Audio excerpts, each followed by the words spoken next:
Hello guys, welcome back to the channel R study Adda. तो guys आज हम start करने वाले हैं क्लास 8 इंग्लिश का चैप्टर है the best Christmas present in the world. Guys इस चैप्टर में जो ऑथर हैं वो एक कबाड़ी की दुकान पर खड़े हैं। जहाँ पर कबाड़ बेचा या खरीदा जाता है, सबने देखी होगी आई होप। वहां पर उन्होंने एक रोल टॉप डेस्क देखी जिसकी कंडीशन बहुत ज्यादा खराब थी एंड वो बहुत सस्ते दामों में ऑथर को मिल रही थी। तो उन्होंने सोचा कि मैं इसको ले लूंगा एंड उसको ठीक कर लूंगा। तो उन्होंने सस्ते दामों में उसे खरीद लिया और क्रिसमस से एक दिन पहले उसको ठीक करना स्टार्ट कर दिया। जब उन्होंने उस रोल टॉप डेस्क का दरवाजा खोला तो उन्होंने देखा कि वो जो डेस्क थी वो वाटर एंड फायर से बहुत ज्यादा बुरी तरह से खराब हो चुकी थी। और जिस मैन ने उसको बेचा था उसने पहले ही बताया था कि ये बहुत ज्यादा पुरानी है, 19वीं सदी की है और ये ओक की बनी हुई है। जब ऑथर ने लास्ट वाला दरवाजा खोला तो वो फंसा हुआ था और खोलने में बहुत ज्यादा प्रॉब्लम हो रही थी। उन्होंने बहुत सारी एनर्जी लगाकर उस दरवाजे को खोला एंड खोलने के बाद देखा कि उसमें एक सीक्रेट जगह बनी हुई थी और उस सीक्रेट जगह के अंदर एक छोटा सा बॉक्स था जो कि टीन का बना हुआ था।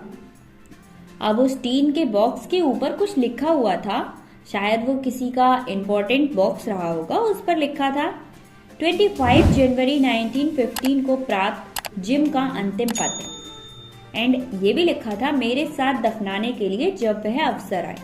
मतलब ये था कि जिम नाम के किसी आदमी ने इस लेटर को लिखा था और इसलिए लिखा था कि जब वो मर जाए तो उसकी कब्र में इसे दफना दिया जाए साथ में। अब उस जो बॉक्स था उसके अंदर एक एनवलप भी निकला। उस एनवलप में एक एड्रेस लिखा था। एड्रेस क्या था?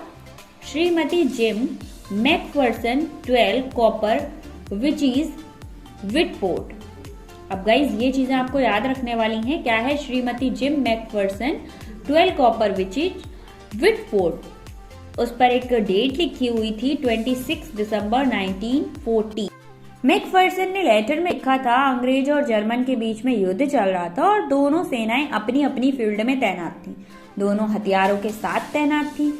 अचानक से मैकफर्सन देखते हैं कि सामने से जो दुश्मन है उनकी ओर से कोई व्यक्ति व्हाइट कलर का फ्लैग लहरा रहा था। फिर उन्होंने देखा कि जर्मन सिपाही कुछ आवाज लगा रहे थे और एकजुट में होकर आवाज लगा रहे थे।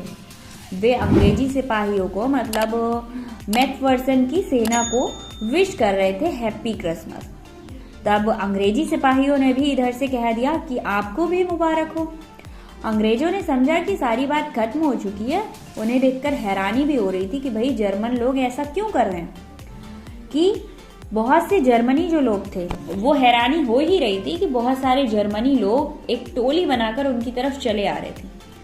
अब मैकफर्सन जो कि कैप्टन थे उनको डर लग रहा था, यार कोई चाल तो नहीं है कि ये लोग धोखा दें और हमें मार दें। बट ऐसा कुछ था नहीं। वे अपने साथ शराब और मतलब शराब लेकर आए थे और कुछ एंजॉय करने की चीजें लेकर आए थे। वो अपने साथ गोली बंदूक ये सारी चीजें लेकर नहीं आए थे। अब सिपाहियों के बीच में बंदूकें नहीं थी, वो आपस में गले मिल रहे थे। जर्मन अफसर जो मैकफर्सन थे उनकी ओर बढ़े, जर्मन अफसर मैकफर्सन की ओर बढ़े तो मैकफर्सन को थोड़ा सा अजीब लगा, बट हाँ वो उनको विश ही करने आए थे। दोनों ने बहुत ज्यादा उत्साहित होकर एक दूसरे से हाथ मिलाया। तभी जो जर्मन ऑफिसर है उसने बताया कि वो डसेल्डॉर्फ का निवासी है और उसका काम है ऑर्केस्ट्रा में सेलो बजाने का। उसने कहा कि अपना नाम बताया, उसने नाम बताया हास वुल्फ। बदले में उन्होंने मैकफर्सन से उसका नाम पूछा और पूछा आप क्या करते हैं। तो मैकफर्सन ने अपना इंट्रो दिया कि भाई मेरा नाम मैकफर्सन है एंड मैं एक डोरसेट के स्कूल में शिक्षक हूँ, मतलब टीचर हूँ। अब हास वुल्फ मुस्कुराया, उसने कहा कि वह डोरसेट को जानता है, मतलब डोरसेट को भी वो जानता था। हास वुल्फ बताता है कि वो कभी भी इंग्लैंड नहीं गया बट उसको इंग्लिश आती है और उसके जो फेवरेट लेखक हैं यानी राइटर हैं वो हैं थॉमस हार्डी। और उन्होंने अपनी फेवरेट बुक का नाम भी बताया जिसका नाम था far from the madding crowd. और उसी पुस्तक से उन्होंने डोरसेट के बारे में सब कुछ पता किया। तभी मैकफर्सन और हास वुल्फ ने साथ में केक कट किया और केक पता है कौन सा कट किया था?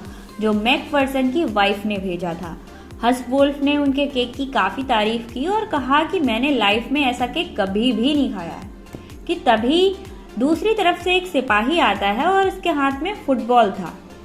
सारे जो सैनिक थे वो आपस में खेलने लगते हैं, जबकि मैकफर्सन और हसवुल्फ वहीं पर बैठकर क्लैपिंग करने लगते हैं ताकि वो और ज्यादा एक्साइटेड हों और साथ में खेलते रहें।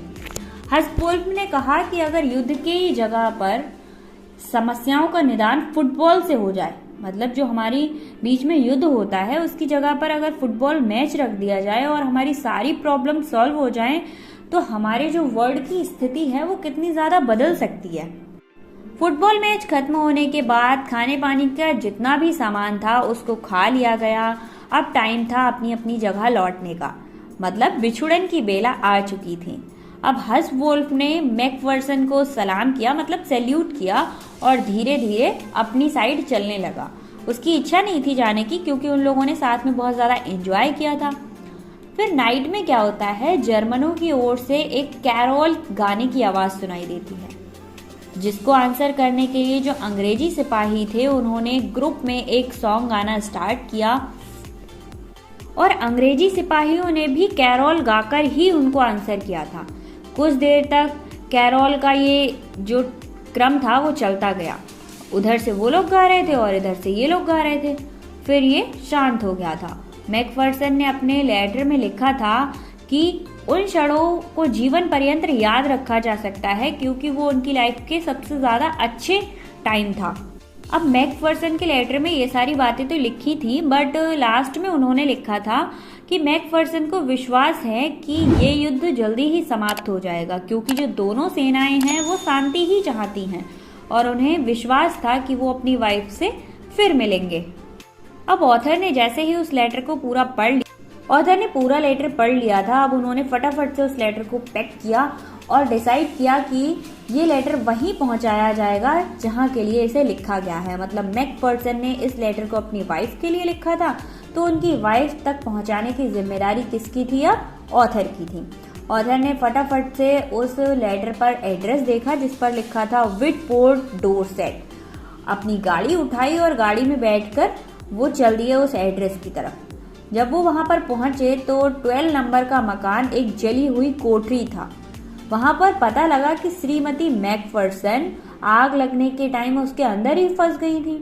फायरमैन ने उन्हें बिल्कुल लास्ट में निकाला था और उनकी एज 101 ईयर थी, मतलब 101 साल की थी वो, और अब वो एक नर्सिंग होम में थी।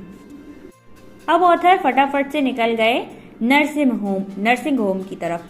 जैसे ही ऑथर फटाफट से नर्सिंग होम की तरफ चल दिए और जैसे ही वो नर्सिंग होम पहुंचे उन्हें एक मैट्रन मिली। उसने लेखक को बताया कि मिसेस मैकफर्सन कुछ टाइम से बहुत ज्यादा डरी रहती हैं, इसीलिए उन्हें एक कंजर्वेटरी में रखा गया है। ऑथर जब मिसेस मैकफर्सन से मिले तो वो एक चेयर पर बैठी हुई थी और ये स्वाभाविक था कि लेखक को देखते ही, मतलब ऑथर को देखते ही, जो मिसेस मैकफर्सन थी वो उन्हें टुकुर टुकुर देखे जा रही थी क्योंकि उन्होंने उन्हें कभी भी नहीं देखा था। और उनकी आंखों में एक चमक सी आ गई जब ऑथर ने उन्हें कोनी कहकर पुकारा। तब ऑथर ने उन्हें पूरी बात बताई कि उन्हें ये लेटर कैसे मिला, कहाँ पर मिला। तो मिसेस मैकफर्सन सारी बातें सुन रही थी। सुनते सुनते उन्होंने अपना हाथ आगे बढ़ाकर ऑथर का हाथ पकड़ लिया। उनकी आंखों में आंसू भरे हुए थे। उन्हें ऐसा लग रहा था कि जो जिम है वो वापस लौट आए हैं। वो बोली कि उनके जिम ने अपना वादा पूरा किया। वो क्रिसमस के अवसर पर वो क्रिसमस के दिन घर वापस लौट आया और उन्होंने ऑथर को अपने पास बिठाया, उनके गाल पर किस की और बहुत प्यार से उनसे काफी टाइम तक बातें करती रही। उन्होंने लास्ट में कहा कि ये जो प्रेजेंट तुमने मुझे दिया है ये वर्ल्ड का बेस्ट प्रेजेंट है क्रिसमस के लिए, ठीक है, मुझे क्रिसमस का बेस्ट प्रेजेंट दिया है तुमने। गाइज यहीं पर हमारी स्टोरी फिनिश हो जाती है। आई होप आपको चैप्टर समझ आया होगा। मिलते हैं नेक्स्ट वीडियो में न्यू चैप्टर की समरी के साथ।